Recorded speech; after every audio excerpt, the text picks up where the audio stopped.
आपण जगत आहोत जे भूमाता म्हणतो आपण, जे जमीन म्हणतो, तिले काही दिलं का आपण? तिले काय दिलं? फक्त रासायनिक. 1 फेर 2 फेर 3 फेर 4 फेर 5 फेर चालले वाढत. कोणती ती पद्धत? अमृत पॅटर्न कोणी केला? आपल्यापैकी अमृत पॅटर्न केला कोणी? किती डाव खत द्यायला लागते? 6 वेळा. एका फेराने. मी 13 वर्ष अगोदर केलं तर 11 फेर दिले.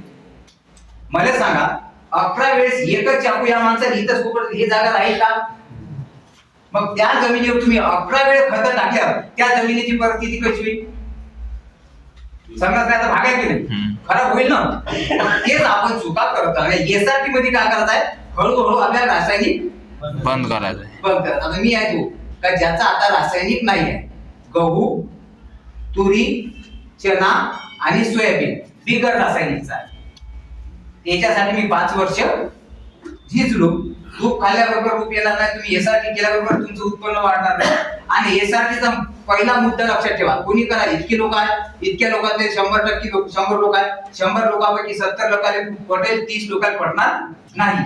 पण एसआरटी करताना उत्पन्नासाठी करायची नाही. आजपर्यंत आपण शेती कशासाठी करत आलो? उत्पन्नासाठी. उत्पन्नासाठी. मग 15 क्विंटल झालंच पाहिजे ते इकडे 5 फेर खताचे द्या असतात, 13 फवारण्या करावं लागते. एक बॅग भरताना एका एकराचा कापसाचा 3 फवारे आहेत. 12 क्विंटल कापूस काढून जेवारी झाली टोपली. तुम्हाला झाली का 12 क्विंटल 4 फेरे देऊ? नाही. आता सगळे भेट दिलेले लोक आहेत. म्हणण्याचा उद्देश आहे का मले झाला म्हणजे मी खूप तोफान नाही, पण मी काम झाला कारण काम कायच्यावर केलं? जमिनीवर. आपण काय करतो? आपण बिमार पडलो दवाखान्याचा, बायको बिमार पडली 10 मिनिटात येतो, पोरग बिमार पडलं, पोरगी बिमार पडली तर 5 मिनिटात दवाखान्यात येतो. पण म्हातारे मायबाप बिमार पडलं आजच्या दिवसात उद्या जाऊन. म्हणजे ज्याच्या इन्स्टिट्यूटवर आपण जगतो, ज्याच्या भविष्यावर आपण जगण्यात आलो, त्याच्यात दुर्लक्ष करतो की नाही? तोच प्रकार असा आहे का आपली माता म्हणजे जमीन, इले सशक्त करा, ऑटोमॅटिक उत्पन्न आपलं वाढतं. उत्पन्न वाढलंच नाही पाहिजे. पहिला मुद्दा तुमचा खर्च कमी झाला पाहिजे. तुम्ही 15 क्विंटल कापूस घेता, 50,000 रुपये खर्च. मी 12 क्विंटल कापूस घेतो, 10,000 रुपये खर्च करतो. तुम्ही बचत काय किती? खर्चात.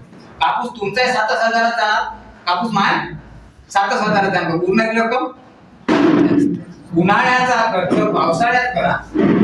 पावसाळ्याचा खर्च अजिबात करू नका. तेच पैसे उरवा. तुमची एसआरटी फायद्याची. आणि दुसरा एक गोष्ट का प्रत्येक वेळेस आपण कृषी केंद्रात गेलंच पाहिजे असं नाही. असे फॉर्म्युले आहेत. फक्त त्याच्यात म्हणजे असं होते तर जेणेकरून आपले पैसे वाचले पाहिजे. एसआरटी आपल्यासाठी काम आहे त्याची. यासाठी माझे ट्रॅक्टर कायमस्वरूपी आता एका एकराचा तुम्ही जर कोणी हिशोब काढला तर ठीक, वर्षातून 3दा तुम्ही ट्रॅक्टर वापरत येता का नाही? उन्हाळ्यात सोयाबीन निघल्या बरोबर, सोयाबीन